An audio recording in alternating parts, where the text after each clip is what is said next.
प्रणाम। आज हम एक ऐसे विषय पर चर्चा करेंगे जो हर हृदय के समीप है, लेकिन आज की भागदौड़ भरी इस आधुनिक दुनिया में सबसे अधिक उलझा हुआ भी है, और वो है प्रेम। आज की पीढ़ी डेटिंग एप्स, इंस्टेंट रिप्लाई और सिचुएशनशिप के दौर में जी रही है, जहां रिश्ते जितनी जल्दी बनते हैं, उतनी ही जल्दी टूट भी जाते हैं। लेकिन क्या हमने कभी गहराई से सोचा है कि प्रेम की वास्तविक परिभाषा क्या है? क्या ये केवल एक आकर्षण है या इससे परे कुछ और? हजारों वर्ष पूर्व कुरुक्षेत्र के भीषण मैदान में और वृंदावन की उन शांत कुंज गलियों में स्वयं भगवान श्री कृष्ण ने प्रेम और संबंधों के वे गहरे रहस्य बताए थे, जो आज के टॉक्सिक रिलेशनशिप्स और हार्ट ब्रेक्स का सबसे बड़ा उपचार बन सकते हैं। सबसे पहले यह समझना अत्यंत आवश्यक है कि हम जिसे प्रेम कहते हैं, कहीं वो केवल मोह तो नहीं। श्री कृष्ण कहते हैं, मोह बंधन है और प्रेम मुक्ति है। आजकल हम अक्सर आवेश में आकर कहते हैं, यदि वो व्यक्ति मेरा नहीं हुआ तो मैं जी नहीं पाऊंगा। विचार कीजिए, क्या ये प्रेम है? नहीं, यह केवल अधिकार की भावना और अहंकार है। जब हम किसी व्यक्ति से केवल अपनी इच्छाओं और अपनी खुशियों की पूर्ति के लिए जुड़ते हैं, तो अंत में दुख मिलना निश्चित है। शुद्ध प्रेम वो है जहां आप सामने वाले की स्वतंत्रता का सम्मान करते हैं। प्रेम का अर्थ किसी को अपनी मुट्ठी में कैद करना नहीं, बल्कि उसे एक स्वतंत्र आकाश की तरह खिलने का अवसर देना है। कृष्ण ने राधा से निस्वार्थ और अटूट प्रेम किया, पर उन्हें कभी अपनी मर्यादाओं या अपेक्षाओं के बोझ तले दबाया नहीं। आज के संबंधों के बिखरने का दूसरा सबसे बड़ा कारण है अनंत अपेक्षाएं। हम चाहते हैं कि हमारा साथी ठीक वैसा ही सोचे और व्यवहार करे जैसा हम चाहते हैं। यहाँ श्री कृष्ण का वो महान जीवन सूत्र काम आता है, कर्मण्येवाधिकारस्ते मा फलेषु कदाचन। इसे अपने निजी संबंधों पर लागू करके देखिए। एक साथी के रूप में आपका धर्म है निस्वार्थ प्रेम करना, अटूट सम्मान देना और पूरी निष्ठा निभाना। लेकिन सामने वाला व्यक्ति भी आपको वैसा ही प्रतिफल दे, यह पूर्णतः आपके अधिकार में नहीं है।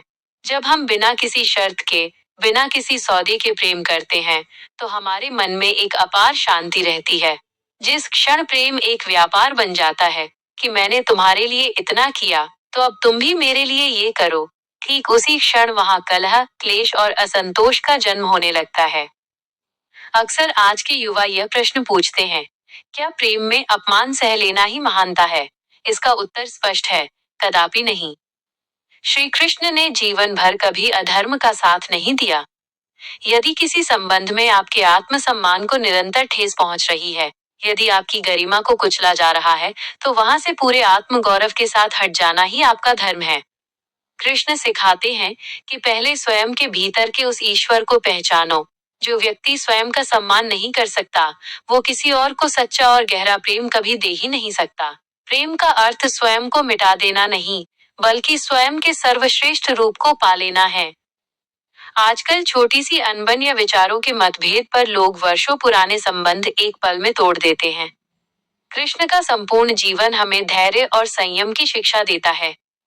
किसी भी सफल संबंध के दो सबसे मजबूत स्तंभ होते हैं, स्पष्ट संवाद और हृदय से क्षमा। अपनों को सुधरने का पर्याप्त अवसर देना और उनकी मानवीय भूलों को अपने बड़प्पन से क्षमा करना ही एक कच्चे धागे जैसे संबंध को परिपक्व और अटूट बनाता है।